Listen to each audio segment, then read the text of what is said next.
하긴 해야 될 것 같아요. 바그너 그룹이 모스크바까지 갔다가 선회했고요. 지금 계속 상황은 다 정리가 됐습니다. 네. 최근에 이제 프리고진 입장까지 냈어요. 자기 문부 반란 아니다. 아니, 아까 시위한 거다. 그러니까 이게 너무 황당한 게 그 일으킨 사람이 나 반란 일으킨 거 아니야. 나 그냥 항의하러 간 거야. 이렇게 말을 하는데 일이 커졌어. 아니 안 믿어져. 언론사에서 계속 반란이래요. 그러니까 저는 이것도 너무 본인이 아니라는데 왜 자꾸 반란이라고 언론사가 씁니까? 그리고 우리나라 언론에서는 계속 프리고진 죽을 거다. 어디서 죽을 거다. 계속 그런 얘기하는데 계속 입장 내고 굉장히 행복하게 지금 벨라루시인가요? 네. 거기에 잘 있는 것 같아요. 네, 햄버거도 드시고 커피도 드시고. 네, 표정 사진 나온 거 보니까 표정이 굉장히 유쾌해 보이시더라고요. 네. 어쨌든 본질적으로 이제 정리를 하면은 바그너 그룹이 어떤 재정적 이익 그리고 정치적 이익을 달성하기 위해서 명예적 이익을 달성하기 위해서 국방부 장관과 총참모장을 경질해 달라 요구를 하러 모스크바로 가다가 푸틴이 알겠으니까 꺼져라. 전넘지 마. 내가 알아서 할게 했더니 알겠어 하고 이제 벨라루시로 갈게 해가지고 벨라루시로 가라 해가지고 그쪽으로 나왔다는 거예요. 네. 근데 여기까지인 줄 알았는데 오늘 그 기사들 또 보니까 우크라이나 키예프 수도 바로 위가 벨라루시인데 맞아요. 거기다가 병력을 그 명분을 가지고 이동시키려고 했었던 거 아니야? 이렇게 또 분석하는 분이 있더라고요. 네, 일각이 또 그런 주장이 있으시더라고요. 그래서 이제 푸틴이 이제 몇 수를 내다보고 이제 벨라루스로 병력을 이동시켜서 우크라이나를 압박시키고 싶은데 러시아 정규군을 보내자니 부담스럽고 그렇죠. 그 다음에 프리고진은 어쨌건 그 고용된 용병이기 때문에 또 용병을 파병하는 형식도 좀 부담스럽고 그래서 경지라는 식으로 내쫓는 방식으로 프리고진과 그 밑에 용병들이 벨라루스에 배치한 것이 아니냐 이런 이야기를 좀 하시는 측면이 있는 것 같고 특히 벨라루스라고 하는 이 공간도 상징적인 의미가 있는데 저희가 지난번에 러시아가 핵 공유해준다 이런 얘기 하지 않았습니까? 그렇죠. 전술핵 배치를 했죠. 그 벨라루스가 그 공간이잖아요. 그래서 이제 전술핵 배치가 이제 실제 그 배치하는 수준으로 가고 있고 러시아와 혈맹의 관계에 있는 곳이기 때문에 그런 곳에 프리고진을 보낸다는 것 자체가 좀 의미심장한 거 아니냐 이런 얘기가 있는 것 같습니다. 그러니까 지금 계속 그 푸틴의 생각을 읽고 싶어 하는 거예요. 네, 그러니까 저는 그래서 이게 흥미로운 것 같아요. 그러니까 그럴 수도 있고 정말 그냥 쫓아낸 걸 수도 있는데 사람들이 이런 분석에 굉장히 환호를 하고 있다라는 거죠. 네. 그냥은 아닌 것 같아.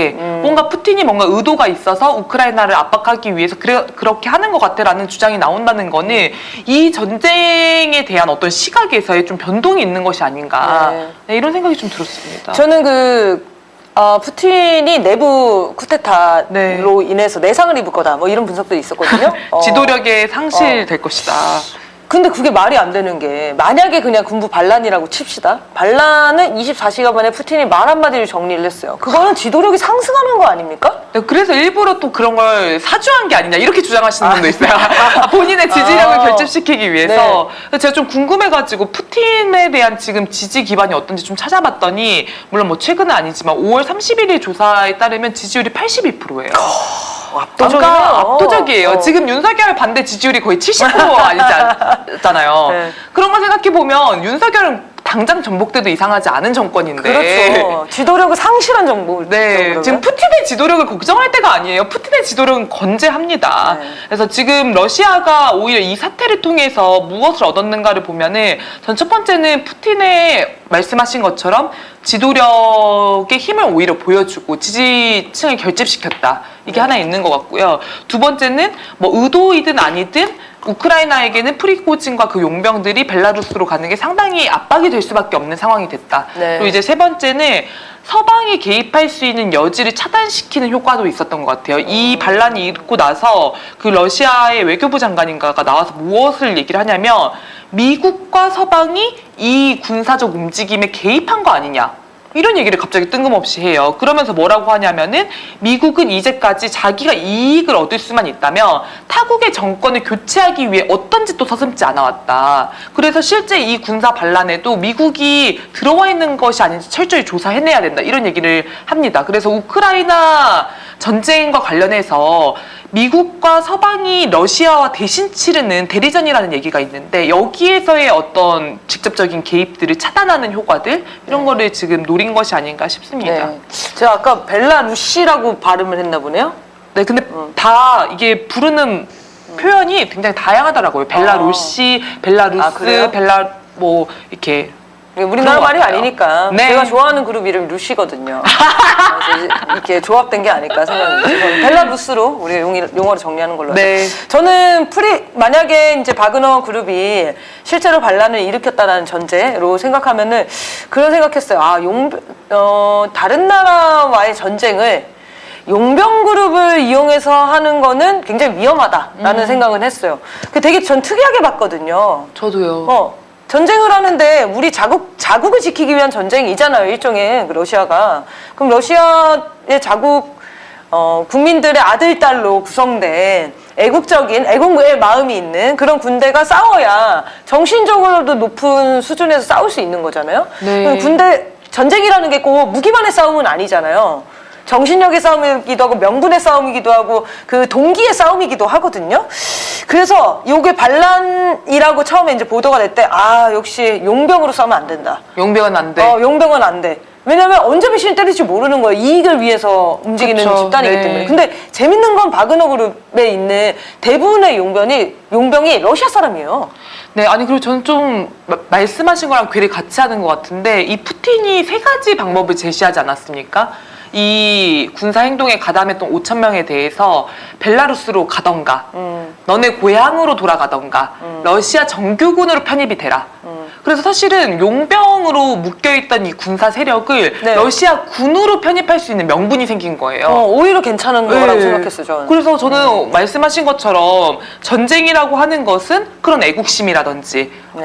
이런 마음에서 기반을 해가지고 다시 치러줘야 되는 건데 용병으로는 그게 한계가 있다. 그럼요. 근데 이거를 러시아 정규군으로 편입할 수 있다면 러시아 입장에서 상당히 득이 된다. 전투 경험이 있는 그렇죠. 사람들이 러시아 군으로 편입되는 거기 때문에. 그리고 그 정도의 지위와 어떤 것들을 유지를 다 해주고 네. 그 공로도 인정을 해주고 국민들이 또 좋아해주고 이러면은 굉장히 애국적인 군대가 될 수 있는 거잖아요. 그런데 이제 이 용병 그룹은 망하는 거죠, 그러면. 그렇죠. 그러니까 프리고진이 그거에 대해서 반발하면서 모스크바로 간 거 아닙니까? 네. 이렇게 이제 예상을 하는 건데 어쨌든 장기적으로는 저는 교훈을 그렇게 얻은 거예요. 우리나라도 서방 세력 같은 경우는 용병을 많이 써요. 맞아요. 근데 왜 그럴 수밖에 없는 게 침략 전쟁을 많이 하기 때문에 그렇습니다. 근데 자국을 방어를 기본으로 하는 그 군대를 갖고 있는 나라들은 대부분 자국의 국민들이 하죠. 근데 다른 나라에 침략하는 사람들은 이 동기를 일으킬 수가 없으니까 돈 주고 사는 거예요. 이런 문화가 없어져야 되는 거 아닌가? 이거 제국주의 문화잖아요. 네, 그래서 저는 이 용병 관련해서 저도 너무 생소해가지고 네. 막 찾아봤어요. 용병을 왜 쓰지? 이런 거 찾아보니까 그런 일도 있다고 하더라고요. 뭐 이제 중동이라든지 아프리카라든지 군사적으로 좀 이제 내전 상황이나 복잡한 곳들에 각국의 용병들이 들어오지 않습니까? 네네. 그래서 용병과 용병끼리 이렇게 전투를 하다가 막 확인을 한대요. 얼마 받냐고. 얼마 받냐? 이런 확인을 하기도 하고. 이쪽으로 와. 잠깐 밥 먹어야 되니까 좀 쉬었다가 전투하자고 하기도 하고. 그러니까 이게 너무 지겹적이라는 거야. 상황인 거예요. 그래서 저도 비슷하게 이 용병이라고 하는 개념이 왜 나왔는가. 제국주의 국가들이 침략 정쟁을 자기 힘을 들이지 않고 수행하려고 하는 과정에서 특히 네. 서방 중심의 그런 전쟁에서 나온 개념들 또 나온 문화가 아닌가 싶어서 이제 궁극적으로는 좀 없어져야 되는 네. 것이 아닌가 저는 생각했습니다. 그래서 지금 이 판단은 되게 좋은 거다. 이 바그너 그룹에 소속된 용병들을 자국의 군대로 다시 편입하는 그런 정책 방향이 좀 좋다고 생각하고 그 네. 이전에 그러니까 용병을 활용해서 타국을 침략하거나 그리고 전쟁을 수행하거나 이런 것들은 제국주의의 문화이기 때문에 지양돼야 되지 않냐 뭐 이런 생각이 들었습니다.